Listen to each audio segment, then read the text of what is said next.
Hello students, welcome back to the method redefined. आज हम लोग सॉल्व करने वाले हैं डायरेक्ट एंड इनवर्स प्रोपोर्शन की एक्सरसाइज 11.2। उससे पहले जरूरी बात ये कि 11.1 और उससे पहले भी कॉन्सेप्ट, इस चैप्टर के कॉन्सेप्ट की वीडियो ऑलरेडी पढ़ चुकी है, तो अगर आप लोगों ने नहीं देखा तो प्लीज उसको चेक कर लीजिए एक बार। और सबसे इंपॉर्टेंट, आपको वो कॉन्सेप्ट वाली वीडियो जरूर देखनी है। वो कॉन्सेप्ट अगर आपका क्लियर हो गया तो आप किसी भी क्वेश्चंस को आसानी से सॉल्व कर सकते हो। आइए फिर अपने टॉपिक पे चलते हैं। 11.2 हमको आज स्टार्ट करना है। आज हम लोग इसको मिलके सॉल्व करने वाले हैं। फर्स्ट क्वेश्चन आप लोग के सामने आ गया है। क्या first question, which of the following are in inverse proportion. Inverse proportion में इनमें से कौन सी चीज है, जो कौन से स्टेटमेंट में जो बातें पता चल रही हैं वो क्या है, वो इनवर्स प्रोपोर्शन में है। ठीक है, तो आइए चेक कर लेते हैं। द नंबर इनवर्स प्रोपोर्शन सबसे पहले होता क्या है। इनवर्स प्रोपोर्शन सबसे पहले थोड़ा ये समझ लीजिए, इनवर्स प्रोपोर्शन होता क्या है।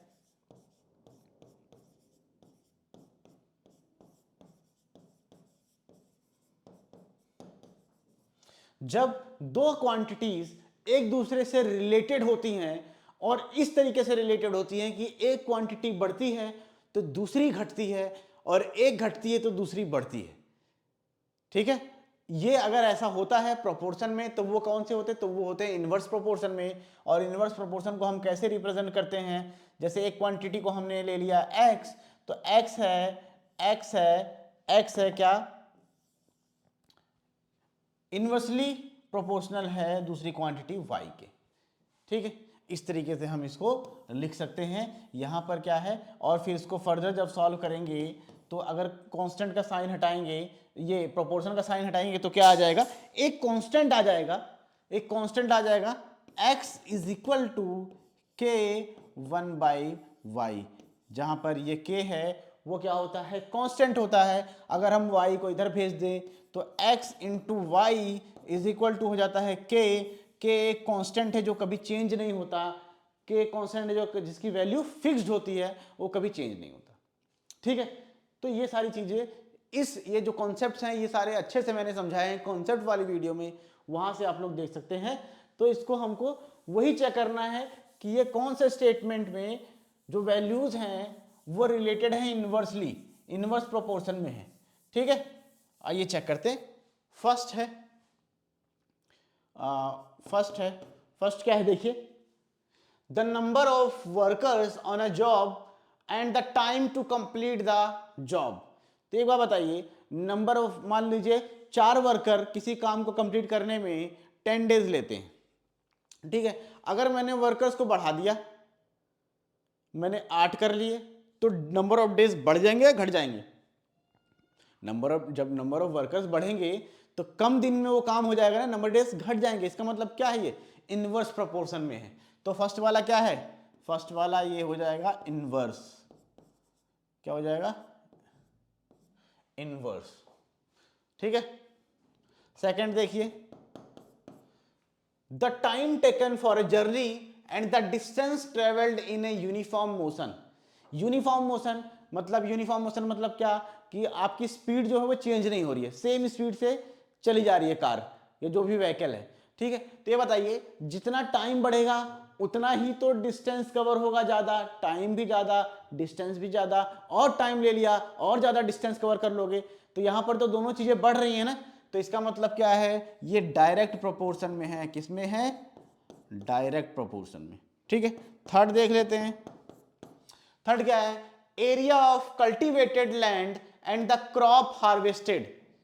क्रॉप हार्वेस्टेड, मान लीजिए हमने इतने एरिया पे क्रॉप को कल्टीवेट किया। ठीक है, तो कुछ हार्वेस्टिंग हुई इसकी, है ना। लेकिन जब हम एरिया बढ़ा देंगे तो यहाँ पे जो क्रॉप की हार्वेस्टिंग है वो भी तो बढ़ जाएगी, है ना। क्रॉप्स भी तो बढ़ जाएगा, तो ये भी क्या है, एरिया के साथ साथ क्रॉप भी बढ़ रहा है। तो इसका मतलब क्या है, ये भी डायरेक्ट प्रोपोर्शन में है। किसमें है, डायरेक्ट प्रोपोर्शन में। ठीक है, ठीक है। फोर्थ देखिए जरा, फोर्थ स्टेटमेंट क्या है, the time taken for a fixed journey and the speed of the vehicle. ठीक है, इसमें क्या है, जर्नी जो है फिक्स्ड है, मतलब हमको यहां से यहां जाना है, यहां से यहां जाना है, मान लीजिए 40 किलोमीटर पर आवर में यहां तक जाने में लगता है 5 आवर्स, 5 आवर्स लगता है, ठीक है। अगर स्पीड है 40 किलोमीटर पर आवर की स्पीड है ये, अगर कार जो है 40 किलोमीटर पर आवर की स्पीड से इतना डिस्टेंस कवर करने में 5 आवर्स लेती है। अगर स्पीड को मैं बढ़ा दूं, स्पीड को मैं बढ़ा दूं, मान लीजिए मैं कर देता हूं 80 किलोमीटर पर आवर, तो टाइम बताइए, टाइम अभी भी 5 घंटे ही लगेंगे। स्पीड जब ज्यादा हो जाएगी तो वही सेम डिस्टेंस कम टाइम में कवर होगा, टाइम क्या हो जाएगा, डिक्रीज कर जाएगा। मान लीजिए 2 आवर्स हो लिया, है ना, 2 आवर्स हो गया, तो यहां पर क्या आ रहा है, स्पीड बढ़ रही है, तो जो टाइम टेकन, जो सेम डिस्टेंस कवर करने में जो टाइम लग रहा है वो क्या है, घट रहा है। तो यहां पर क्या हो जाएगा, ये इनवर्स प्रोपोर्शन में हो जाएगा, ये रिलेशन जो है वो इनवर्स प्रोपोर्शन में होगा, ठीक है। ठीक है, फिफ्थ भी देख लेते हैं। फिफ्थ क्या है, the population of a country and the area of land पर पर्सन, ठीक है, population of country and the area of land पर पर्सन। तो यहां पर देखिए, ठीक, मान लीजिए एक कंट्री है, इतना, ये कंट्री का एरिया है, ठीक है, इसमें कितने लोग हैं, इसमें लगभग एग्जाम्पल ले लें हम 6 लोग हैं, कितने लोग हैं, 6 लोग हैं। तो इतने ही इतना एरिया 6 लोगों के पास है, तो अगर ये पूरी कंट्री का एरिया जो है 6 लोगों में डिवाइड कर दिया जाए, ठीक है। अब मान लीजिए पॉपुलेशन बढ़ गई, 6 लोग और आ गए, 6 लोग और आ गए, तो ये सेम एरिया जो है ये 12 लोगों में जब डिवाइड किया जाएगा तो जो सबका हिस्सा है वो घट जाएगा या बढ़ जाएगा, घट जाएगा या बढ़ जाएगा, घट जाएगा ना, है ना, घट जाएगा कि नहीं घट जाएगा। तो वही यहां पर बोल रहा है, the population of a country and the area of land पर पर्सन। तो जैसे जैसे पॉपुलेशन बढ़ेगी, एरिया ऑफ लैंड पर पर्सन डिक्रीज करेगा, क्या करेगा, डिक्रीज करेगा।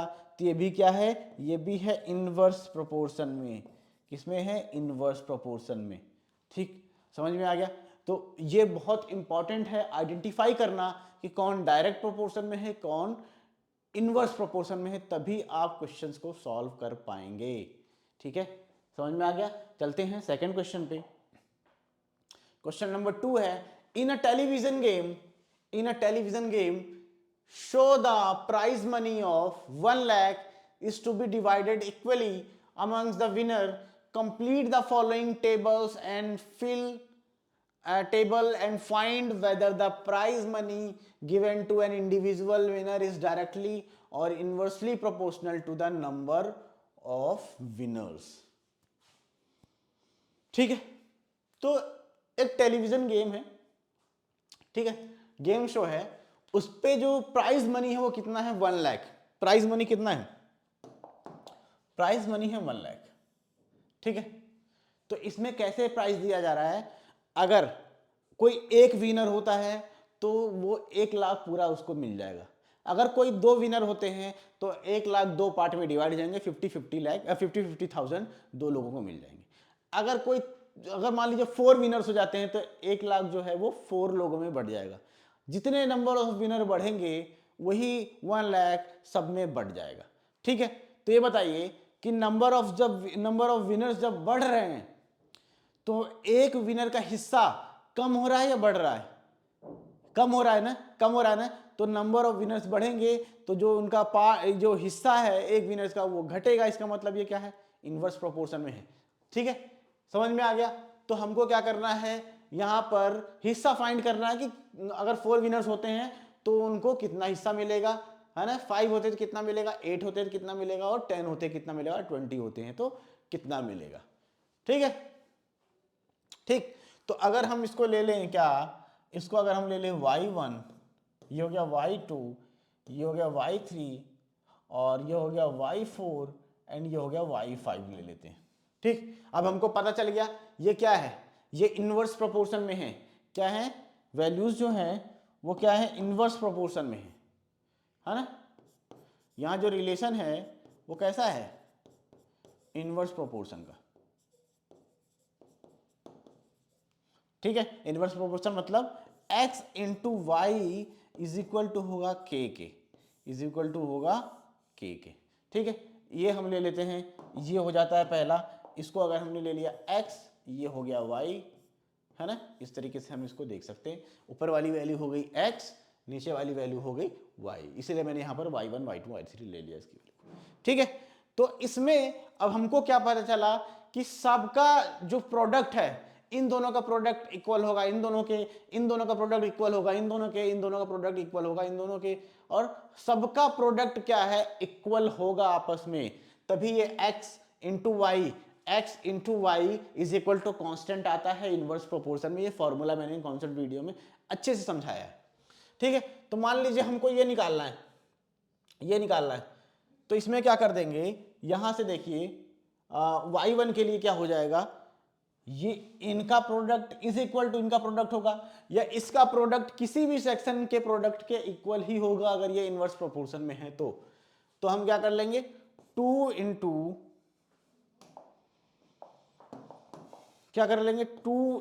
50,000 is equal to 4 into y1। ठीक है, y1 अगर निकालना है, y1 is equal to 2 into 50,000, ये 4 इधर जाएगा तो डिवीजन में चला जाएगा। ठीक है, 2 2 होता है 4, और अगर मैं 5 को काटूं, 2 2 होता है 4, 1 इधर है, 2 5 10, और यहाँ पर 3 0 आ जाएंगे, तो ये y1 इज इक्वल टू हो जाएगा 25,000। ये y1 की वैल्यू निकल के आ गई।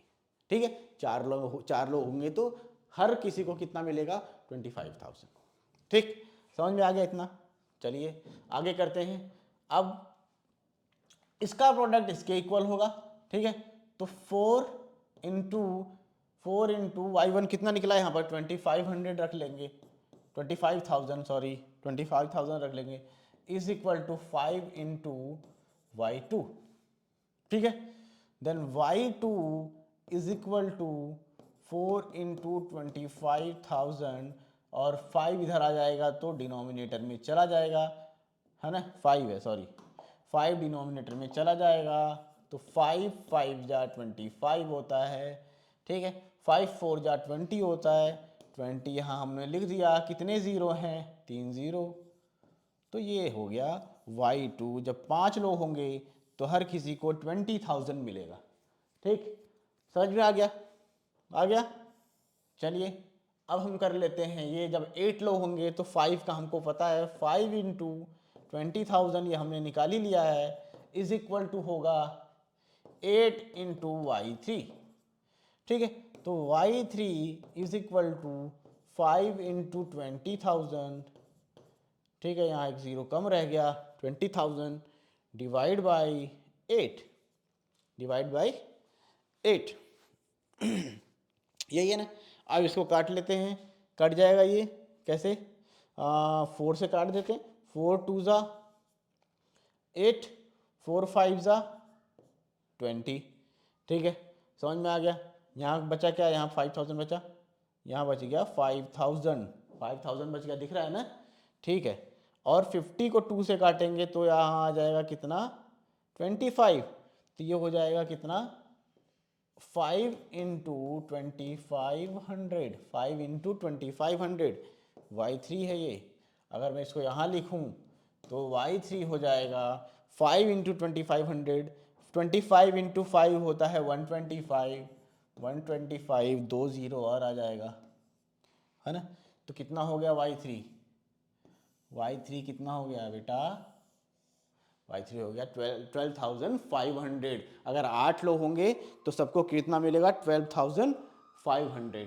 ठीक है, ठीक, ओके। चलिए आगे बढ़ते हैं। अगर y4 का निकालेंगे तो क्या हो जाएगा, इसका प्रोडक्ट इसके इक्वल होगा, तो कर लेते हैं। देखिए क्या हो जाएगा, 8 into 12,500 is equal to 10 into y4। ठीक है, अब y4 is equal to 8 into 12,500 divide by 10, एक जीरो से जीरो कट गया। अब क्या करेंगे, y4 इज इक्वल टू इसको इससे मल्टीप्लाई कर देंगे, पहले तो जीरो ही आ जाएगा, 8 5 जा 40, जीरो आ जाएगा, 8 2 जा 16, 8 2 जा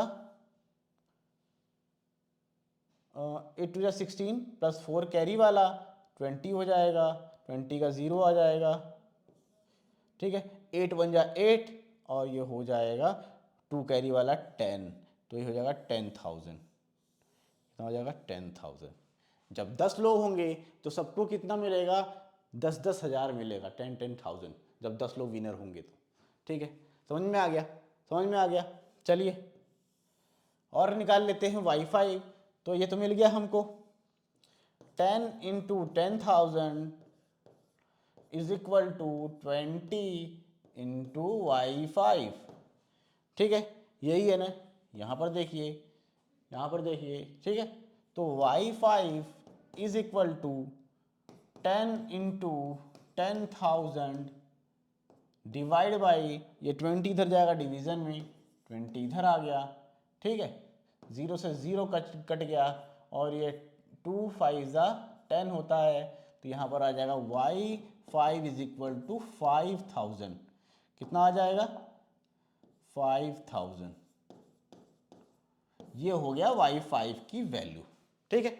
वैसे हम ऐसे भी कैलकुलेट कर सकते थे, लेकिन हमको क्या करना है, ये तो बहुत इजी है, ऐसे हम देख के भी कैलकुलेट कर सकते हैं, लेकिन हमको क्या है, हमको स्टेप देखने हैं किस तरीके से, किस मेथड से ये होगा, ठीक है। तो ये रहा मेथड, आई होप आप लोगों को समझ में आया होगा, ठीक है, ओके। तो यहाँ पर सबकी वैल्यू हमने निकाल दी, है ना, 4 लोग होंगे तो कितना मिलेगा पर हेड, 8 लोग होंगे तो कितना मिलेगा, 20 लोग होंगे तो कितना मिलेगा, ये सारी वैल्यूज हमने निकाल दी, ठीक। आगे बढ़े, चलिए, बस याद ये रखना है कि हम कैसे फाइंड करेंगे कि वो इनवर्स प्रोपोर्शन में है। इनवर्स प्रोपोर्शन का फॉर्मूला क्या होता है, x into y is equal to constant, तो सबका प्रोडक्ट सबके प्रोडक्ट के इक्वल होगा, बस ये याद रखना है आपको, ठीक है, समझ में आ गया। चलिए अब क्वेश्चन थर्ड देखिए, Rahman is making a wheel using spokes, एक मिनट दीजिए मुझे आप लोग,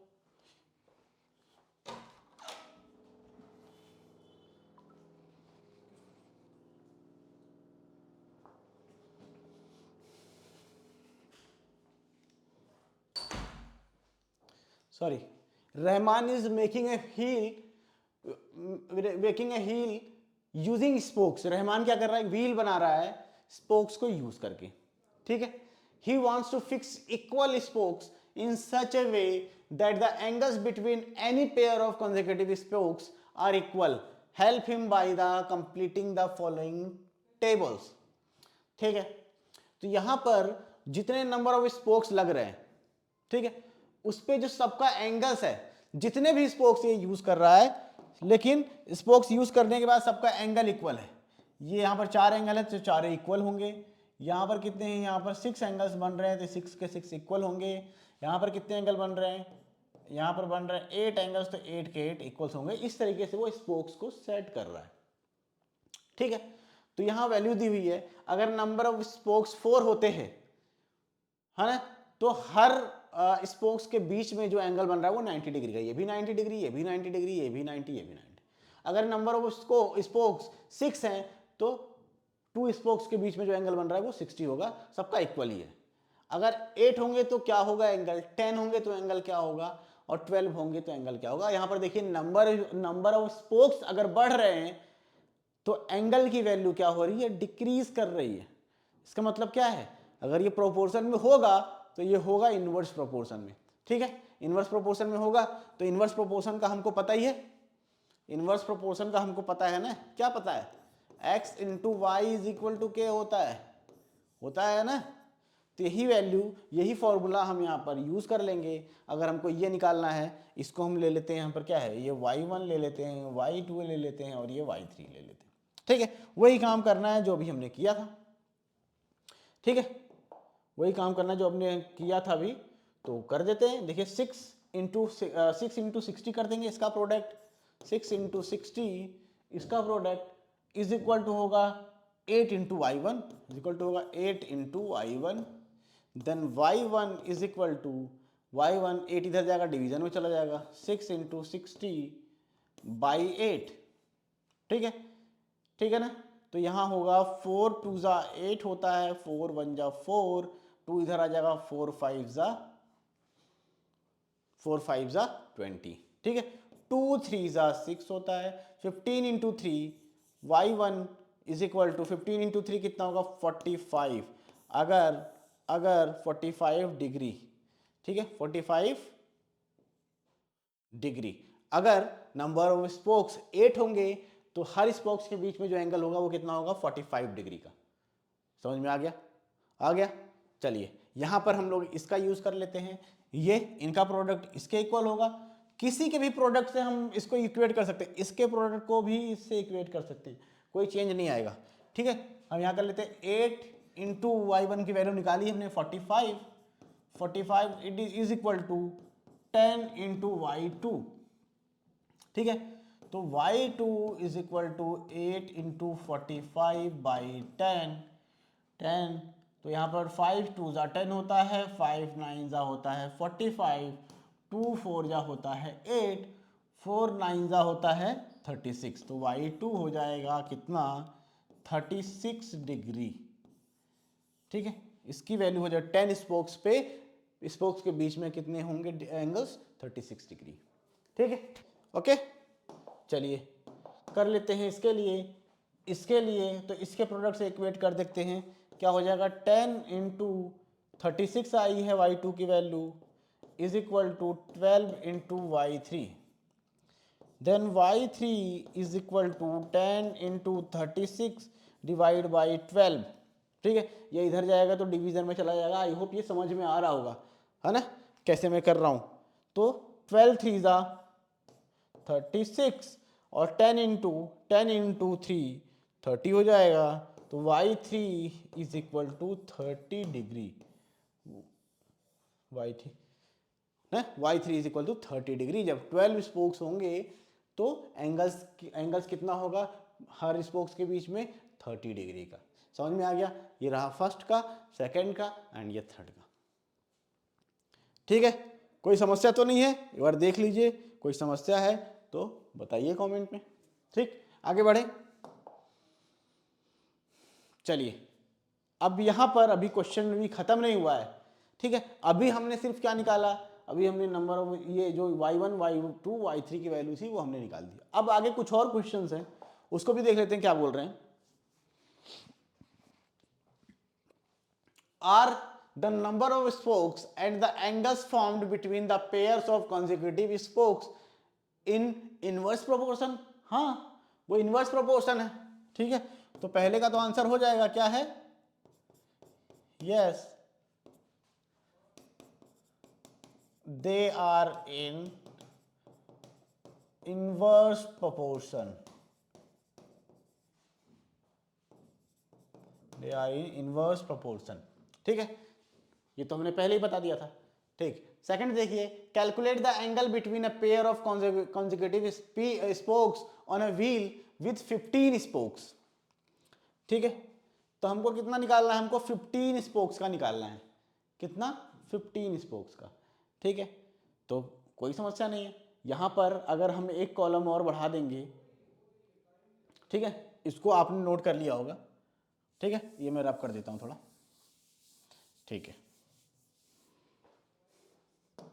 अब यहां पर ये पूछ रहा है कि अगर 15 स्पोक्स होंगे तो क्या होगा, है ना। स्पोक्स अगर 15 है तो एंगल क्या होगा, वो उसको हम ले लेते हैं y4। ठीक है, अब बताइए कोई समस्या होगी क्या, कोई समस्या होगी? दूसरा क्वेश्चन है।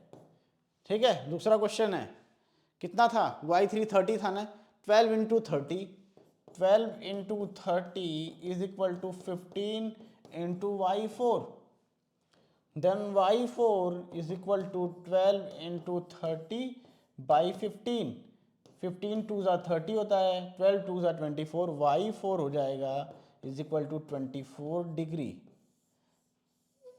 अगर स्पोक्स होंगे 15 तो स्पोक्स के बीच में एंगल्स होंगे 24 डिग्री। ठीक, ये सेकंड भी सॉल्व हो गया।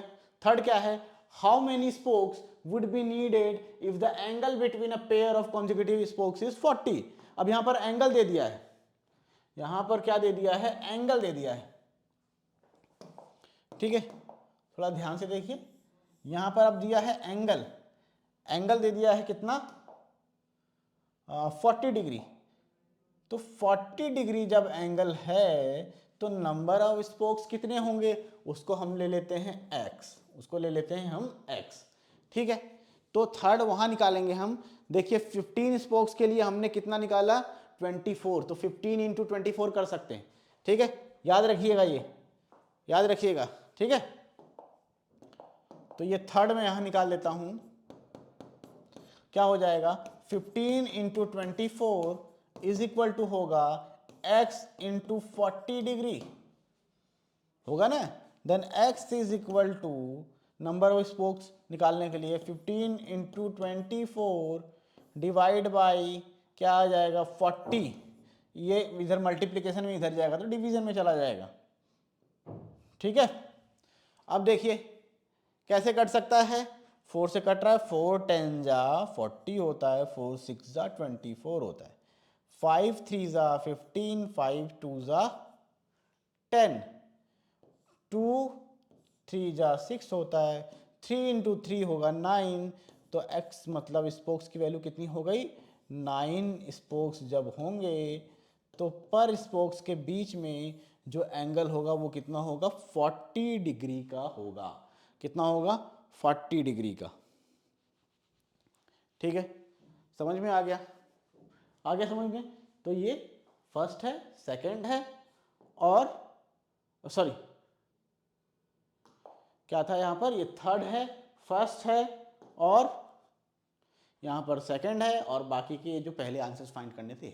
लंबा क्वेश्चन था थर्ड वाला, हमने सारा इसको कंप्लीट कर लिया है। आई होप समझ में आ गया होगा, नहीं आया तो एक बार वीडियो को पीछे करके दोबारा देखिए, अच्छे से समझ में आ जाएगा, ज़्यादा कुछ है नहीं इसमें। ठीक है, तो आगे बढ़ते हैं क्वेश्चन नंबर 4 की तरफ। क्वेश्चन नंबर 4 में क्या बताया जा रहा है, देखिए, if a box of sweets is divided among 24 children. ठीक है, एक स्वीट का बॉक्स है और 24 चिल्ड्रंस में वो सारे स्वीट्स डिवाइड किए जा रहे हैं, तो हर चिल्ड्रन को 24, they will get 5 sweets each. तो हर चिल्ड्रन को कितने स्वीट मिल रहे हैं, 5। ठीक है, how many would each get if the number of children is reduced by 4। अगर नंबर ऑफ चिल्ड्रन 4 कम कर दिए जाए तो हर बच्चे को कितने स्वीट्स मिलेंगे। ठीक है, यह हमको फाइंड करना है। ठीक, तो पहले हम टेबल बना लेते हैं, टेबल बना लेते हैं, है।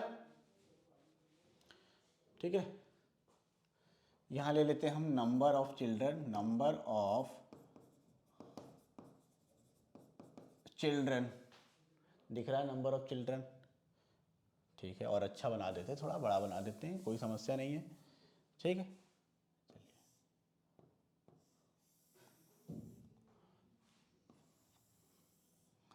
ठीक है, तो पहले क्या लेते हैं, number of children,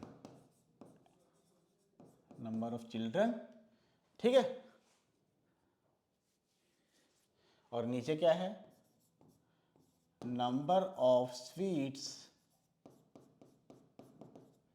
each get. ठीक है, हर किसी को कितने स्वीट्स मिल रहे हैं। ठीक, तो देखिए जब 24 चिल्ड्रंस होते हैं तो हर चिल्ड्रन को मिलते हैं 5 स्वीट्स। ठीक है, अगर चिल्ड्रंस को चार चिल्ड्रंस को कम कर दिया जाए तो मतलब यहां पर हो गया क्या, 20 चिल्ड्रंस होंगे तो स्वीट्स कितना मिलेगा, हर चिल्ड्रन को कितने स्वीट्स मिलेंगे, ये हमको फाइंड करना है। ठीक है, तो नंबर ऑफ चिल्ड्रन इंक्रीज करेंगे तो हर स्वीट जो है, हर बच्चे को जो मिल रहा है वो कम हो जाएगा, डिक्रीज करेंगे तो स्वीट ज़्यादा हो जाएगा, जिसका मतलब ये इनवर्स प्रोपोर्शन में है। तो क्या फॉलो करेंगे हम, x into y is equal to k, ये फॉर्मूला है। तो क्या करेंगे, 24 इंटू 5 इज इक्वल टू होगा 20 into y, y is equal to 24 into 5 divide by 20, 5 4 जा होता है 20, 4 6 जा होता है 24। तो यहाँ पर आ गया y इज इक्वल टू 6, मतलब हर बच्चे को कितने स्वीट्स मिलेंगे, 6 स्वीट्स मिलेंगे हर बच्चे को, जब नंबर ऑफ चिल्ड्रंस कितने हो जाएंगे 20। ठीक है, नंबर ऑफ चिल्ड्रंस कितने हो जाएंगे 20। समझ में आ गया है ना? ठीक है, यहां मैं लिख देता हूं, ईच चिल्ड्रन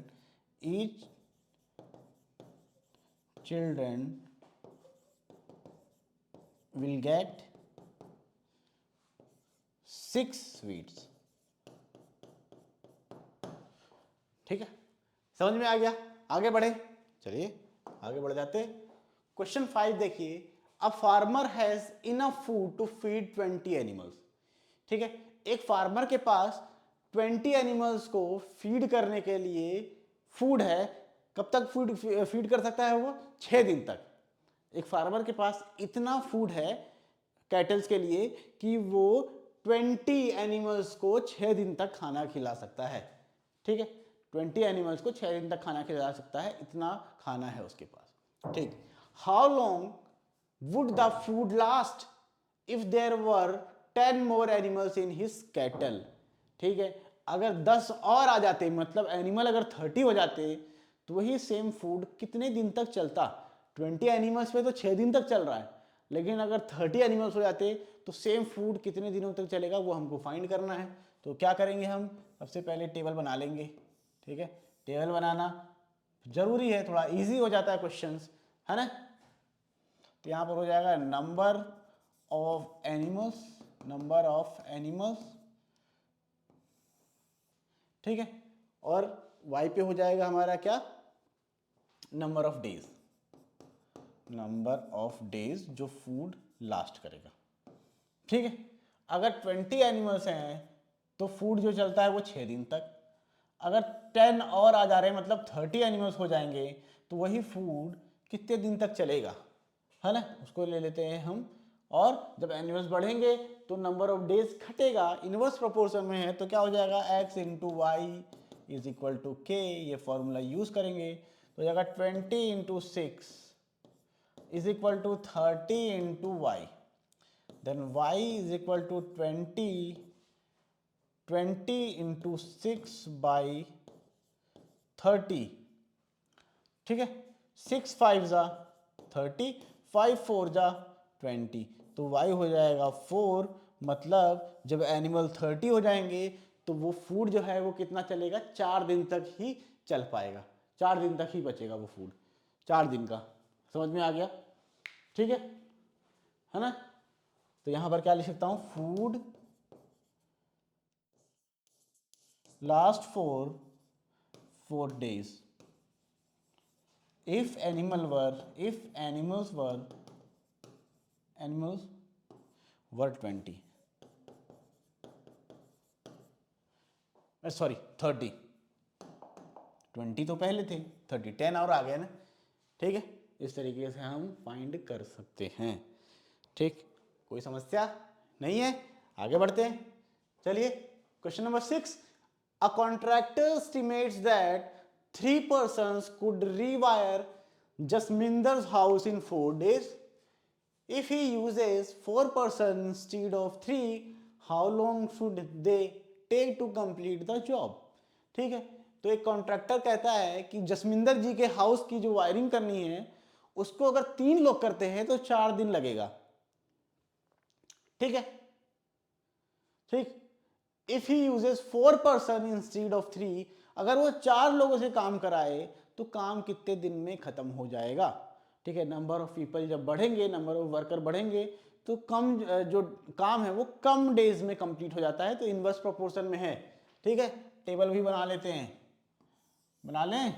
ठीक है, ठीक, तो यहां है नंबर ऑफ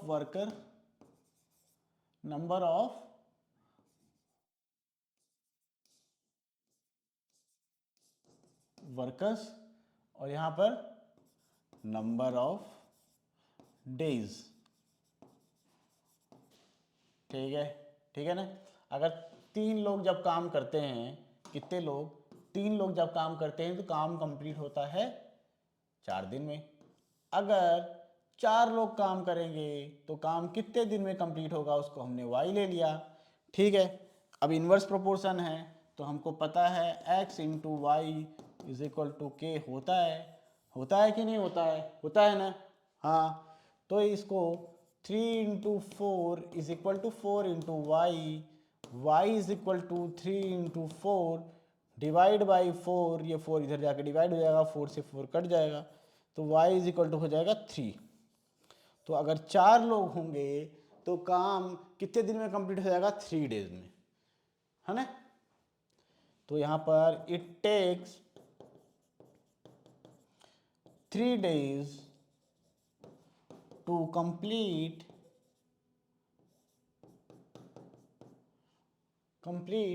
क्या कर रहे हैं ये लोग, वायरिंग। ठीक है, समझ में आ गया, ओके। ठीक है, आगे बढ़े, क्वेश्चन नंबर 7 पे चले।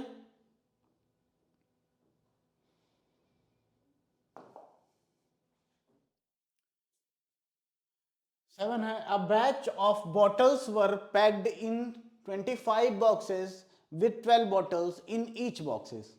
ठीक है, okay, if the same batch is packed 20 bottles in each box, how many boxes would be filled? ठीक है, ठीक ठीक। नंबर ऑफ जो स्मॉल बॉटल्स हैं वो हैं फिक्स, वो चेंज नहीं हो रहे। ठीक है, ये बोला जा रहा है कि अगर एक बॉक्स में 12 बोतल भरा जाए, 12 बॉटल्स को भरा जाए तो 25 बॉक्सेस बनते हैं। और उन्हीं बॉटल्स को एक बॉक्स में 20 बॉटल्स भरा जाए तो कितने बॉक्स बनेंगे, है ना, कितने बॉक्स बनेंगे। तो आइए टेबल पहले बना लेते हैं। क्या है पहले,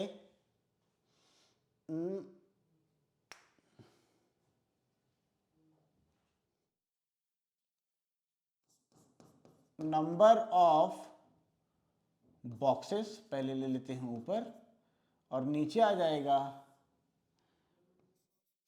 number of bottles in each boxes. ठीक है, ठीक। तो नंबर ऑफ बॉक्सेस होते हैं 25 अगर हर बॉक्स में 12 बॉटल्स भरा जाए। ठीक है, और नंबर ऑफ बॉटल्स अगर 20 भरा जाए हर बॉक्स में तो नंबर ऑफ बॉक्सेस कितने होंगे वो हमने ले लिया x, इनवर्स प्रोपोर्शन में है, x into y is equal to k. ये आप लोगों को अब तक पता ही चल गया होगा, फॉर्मूला पुट कर दो, 25 into 12 is equal to x into 20। आप लोग देखिए कितना इजी हो जा रहा है ये बॉक्स बनाने पे, है ना। x is equal to 25 into 12 by 20।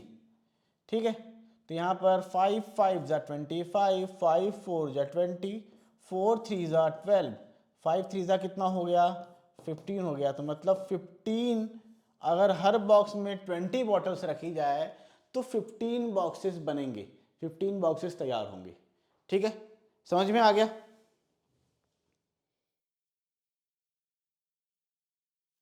ठीक है ना। ठीक, कोई कैलकुलेशन एरर नहीं है, करेक्ट है। ठीक है, तो ईच देयर विल बी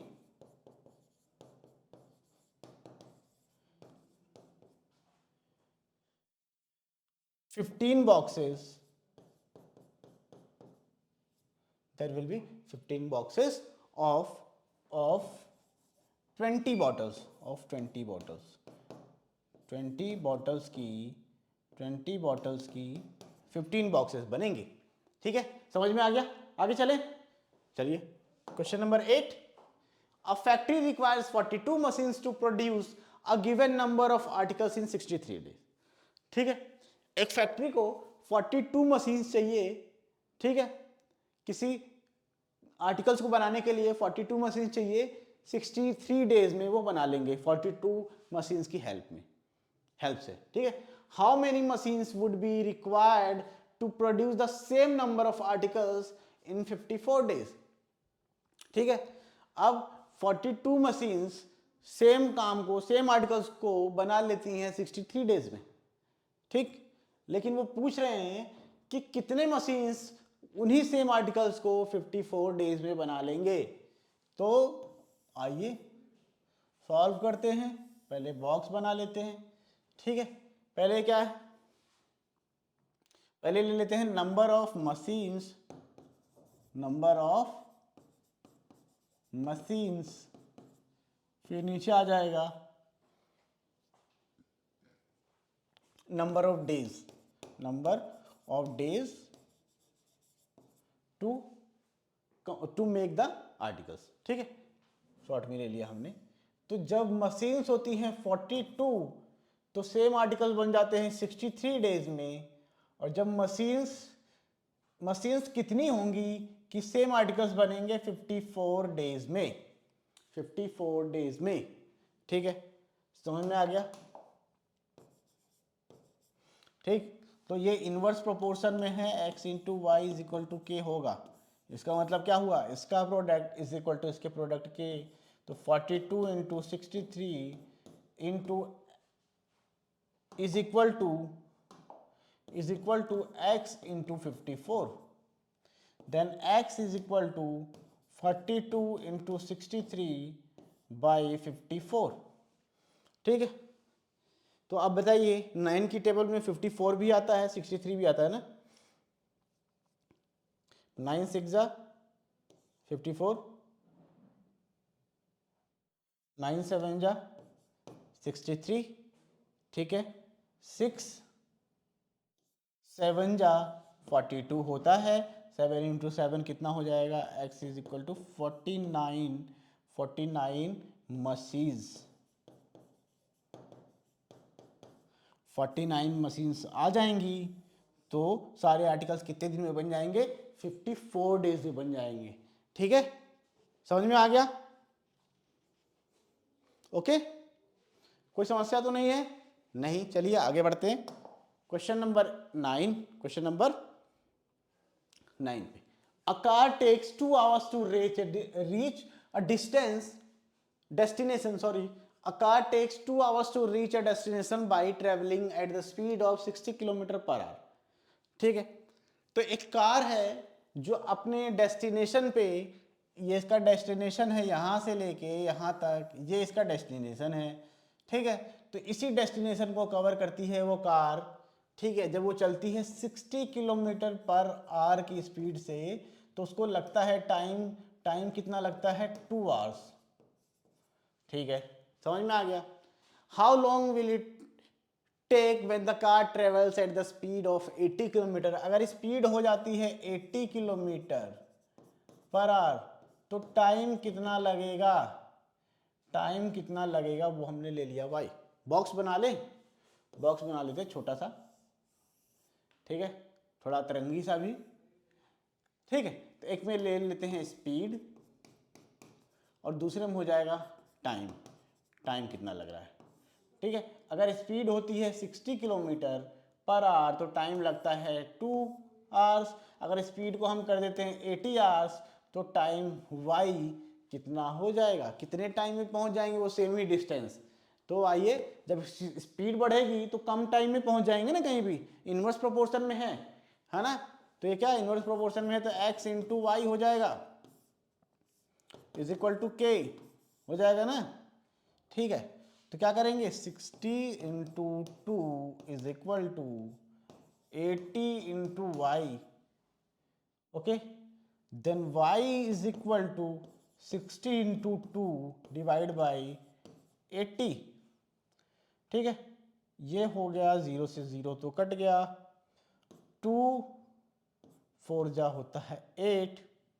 ठीक है, 2 2 जा 4, 2 3 जा 6, तो y इज इक्वल टू आ गया 3/2। ठीक है, 3/2। और इसको जब मैं सॉल्व करूंगा तो क्या आ जाएगा, 2 1 जा 2 और 1 बचेगा, पॉइंट लगा दूंगा वहां पर, 10 बच जाएगा, 2 5 जा 1.5 आवर्स। 1.5 आवर्स का टाइम लगेगा। जब स्पीड हो जाएगी कितनी, स्पीड हो जाएगी 80 किलोमीटर्स, ठीक है। 1.5 आवर्स मतलब 1 घंटा 30 मिनट, 1 घंटा 30 मिनट लगेगा, ठीक है। समझ में आ गया, ठीक है। चलिए, और इसको आपने पॉइंट्स में भी कर लिया, इसको आप मिक्स फ्रैक्शन में भी कर सकते हैं। कितना आ जाएगा, कितना आ जाएगा 1/2, 1/2 आवर्स। मिक्स फ्रैक्शन में करोगे तो ये भी करेक्ट आंसर है, तो कोई समस्या नहीं है, ठीक। आगे बढ़ते हैं, क्वेश्चन नंबर 10 क्या दिया हुआ है, 2 persons could fit new window in a house in 3 days, ठीक है। 2 लोग किसी घर में एक विंडो फिट करते हैं, कितना दिन लगता है, 3 दिन लगता है, ठीक है। पहला क्वेश्चन क्या है, one of the person fell ill before the work started, how long would the job take now, ठीक है। अब क्या कह रहे हैं, काम स्टार्ट होने से पहले ही एक वर्कर की तबीयत खराब हो जाती है। अब बेचारा बच गया एक वर्कर, तो एक वर्कर ही वो कितने दिन में वो काम करेगा अकेले, वो निकालना है। और दूसरा क्वेश्चन क्या है, how many persons would be needed to fit the windows in 1 day, और कितने पर्सन चाहिए अगर उस जो मालिक है जो काम करवा रहा है ना, उसको ये चाहिए कि भाई एक ही दिन में काम कंप्लीट हो जाए, तो उसको कितने वर्कर्स की जरूरत होगी एक दिन में उस काम को कंप्लीट करने में, ठीक है। तो पहले बॉक्स बना लेते हैं, चलिए, ठीक है, ठीक है। तो पहले में ले लेते हैं नंबर ऑफ वर्कर्स, ठीक है, और दूसरे में आ जाएगा number of days, number of days to complete work, पूरा नहीं लिख रहा हूं मैं, ठीक है। तो अगर वर्कर होते हैं कितने, 2, तो काम कंप्लीट हो जाता है 3 days में, ये स्टार्टिंग में दिया हुआ है। 2 persons could fit the new window in house in 3 days, ठीक, ये तो हमको दिया हुआ है, ठीक है। One of the person fell ill before the work started, how long would the job take. अब 2 लोग थे, एक की तबीयत खराब हो गई, बच्चा कितना, एक बचा, और वो कितने दिन में, उसको वाई ले लेते हैं, y1, कितने दिन में वो काम करेगा, ठीक। ये तो हो गया क्वेश्चन 1। क्वेश्चन 2 में क्या बोल रहा है, how many person would be needed to fit the window in 1 day, अगर दिन एक ही दिन में काम को कंप्लीट करना है तो कितने पर्सन्स की जरूरत होगी, कितने पर्सन्स की जरूरत होगी, वो भी पूछ रहे हैं,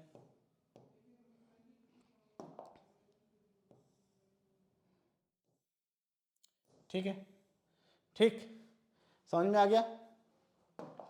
तो ये रहा हमारा पूरा टेबल रेडी हो गया, इसी को देख के हम इसी की हेल्प से पूरा क्वेश्चंस कर लेंगे बिना किसी प्रॉब्लम के, ठीक है, ठीक। तो ये क्वेश्चन हो गया हमारा, ये वाला, ये हो गया पहला क्वेश्चन, और ये वाला हो गया दूसरा क्वेश्चन, ठीक है।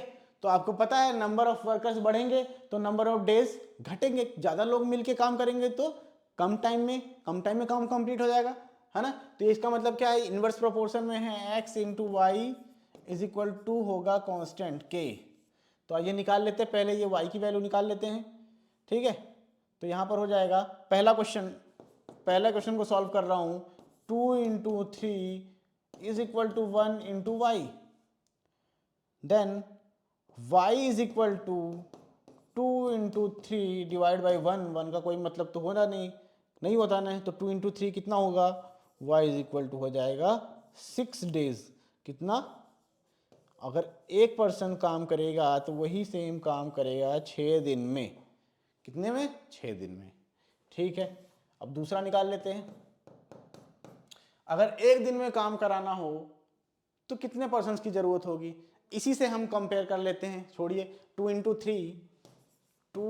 3 is equal to x into 1, ठीक है। Then x is equal to 2 into 3 होता है 6, तो 6 वर्कर्स की जरूरत पड़ेगी एक दिन में काम खत्म करने के लिए, ठीक है, 6 वर्कर्स, ठीक, समझ में आ गया। तो पहले का हो जाएगा 6 days और दूसरे का भी हो जाएगा 6 वर्कर्स, ठीक, ठीक है, 6 वर्कर्स या 6 पर्सन दिया हुआ है, पर्सन आप कर सकते हैं, ठीक है, काम ही कर रहे हैं ना वो लोग। ठीक, समझ में आ गया, कोई समस्या नहीं है ना। चलिए आज इस एक्सरसाइज के लास्ट क्वेश्चन पे हम लोग चलते हैं। अ school has 8 periods a day each of 45 minutes duration. ठीक है, एक स्कूल में, ठीक, 45 मिनट्स के 8 पीरियड्स होते हैं।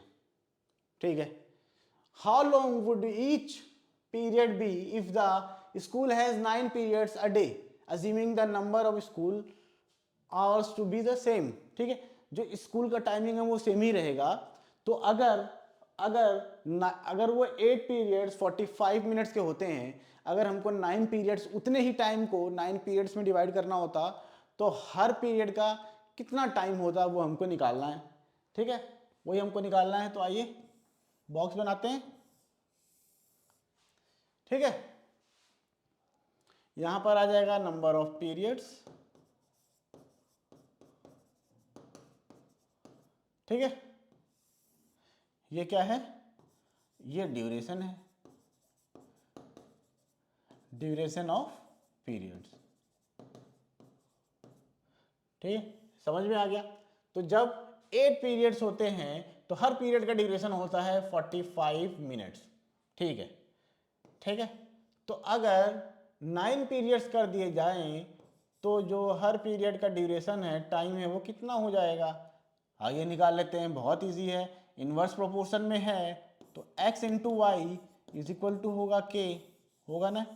ठीक है, तो 8 into 45 is equal to 9 into y, y is equal to 8 into 45 by 9, 9 5 जा 45, 5 8 जा 40, तो y इज इक्वल टू हो जाएगा 40 मिनट्स के सारे पीरियड्स होंगे। जब 9 पीरियड्स के लिए हर पीरियड्स का टाइमिंग कितना होगा, 40 मिनट्स। कितना होगा, 40 मिनट्स, जब 9 पीरियड्स हो जाएंगे तो।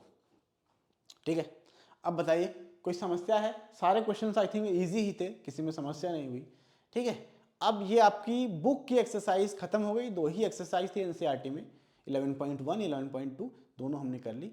तो अब अदर बुक से आप लोग क्वेश्चंस को सॉल्व करने की कोशिश करिए।